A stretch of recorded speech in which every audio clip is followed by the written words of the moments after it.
পরিবারের সাথে কথা বলতে যে হ্যাঁ কি লাশ লাগবে নাকি টাকা লাগবে, যদি টাকা চাই টাকা দিব, আর যদি লাশ চাই তাহলে লাশ দিব। এখন আপনারা কি বলেন? ভাইস্তা দুঃখের কথা কি কইতাম, তেলারা ফারাইছি ওই অনেকটা লেনদেন করে 5 লাখ লেনদেন করে ফারাইছি ভাইস্তা। এখন যদি আপনারা টাকা চান তাহলে টাকা দিয়ে দিব, আপনারা যদি টাকার প্রয়োজন হয় ছেলে, যদি প্রয়োজন না হয় তাহলে এরা টাকা দিয়ে দিব। এখন আপনারা বলেন, আপনারা সিদ্ধান্ত বুঝছেন? আর ভাইস্তা বলে তেলার লাশের তো দরকার নাই, টাকাটা বাড়াবে বুঝছো, অনেক টাকা দিলে বাজে আছে হয়ে গেছে। আচ্ছা ঠিক আছে,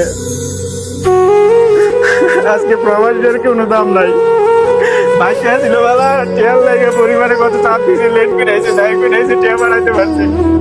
আর আজকে মারা গেছে, বাপ বলতেছে, নিজের বাপ বলতেছে যে টাকা দিত, যে লাশের প্রয়োজন নাই। এটাই প্রবাস জীবন, কিছু করার নাই, আমরা এই প্রবাসীরা এরকম। ছেলে মানুষের জীবনটা ভাই ধ্বংস, বুঝছে? কোনো দাম নাই দুনিয়াতে, কোনো দাম নাই, টাকা ছাড়া কিচ্ছু দাম নাই।